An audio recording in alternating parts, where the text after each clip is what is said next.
శరణ్య దర్శన్కి నేను ముందుగా మీకు క్షమాపణ చెప్పాలండి అని అంటుండగా, క్షమాపణ ఎందుకు అని దర్శన్ అడుగుతూ ఉంటాడు. నిజంగా సారీ అండి, మిమ్మల్ని అలా అందరిలో అవమానించొద్దు, నేను చేసింది తప్పే, ఐఎమ్ రియల్లీ సారీ అండి అని శరణ్య దర్శన్ని వేడుకుంటుండగా, పర్లేదు కానీ ఇంకొకసారి ఇటువంటి ఏమైనా ప్రాబ్లమ్స్ వస్తే ముందుగా నాకు చెప్పు అని దర్శన్ అనగానే, అలాగేనండి అని శరణ్య చెప్పి నవ్వుకుంటూ బయటికి వస్తుంది. గుమ్మం దగ్గర ఆనంద శరణ్య కోసం వెయిట్ చేస్తూ ఉంటుంది.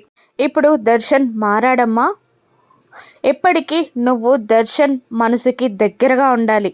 దర్శన్ నిన్ను అర్థం చేసుకుంటున్నాడు కాబట్టి దర్శన్లో ప్రేమ మొదలవుతుంది అని ఆనంద చెప్తూ ఉంటుంది శరణ్యకి. అలాగే అత్తయ్య అని అంటూ ఉంటుంది శరణ్య. మరోవైపు హాస్పిటల్లో అనన్య కాంచనాని బెడ్కి కట్టేస్తుంది, నోటిలో గుడ్డ కుక్కేస్తుంది. దాంతో అందరూ షాక్ అవుతారు.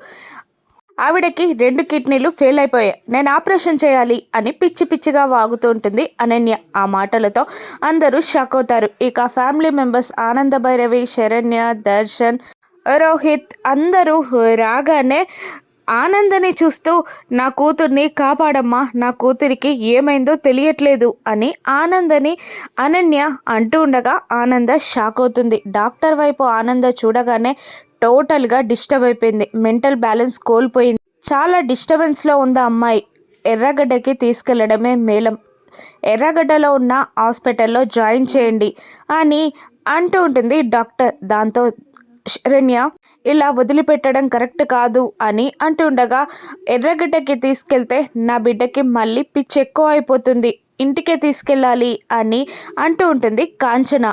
ఇక అనన్యని కోపంగా చూస్తుంటుంది ఆనంద. నిజంగానే అనన్యకి పిచ్చి పట్టిందా, పిచ్చి లేదని నాటకం ఆడుతుందని ఆనంద ప్రూవ్ చేయగలదా? రాను ఎపిసోడ్స్లో చూద్దాం. Thank you for watching.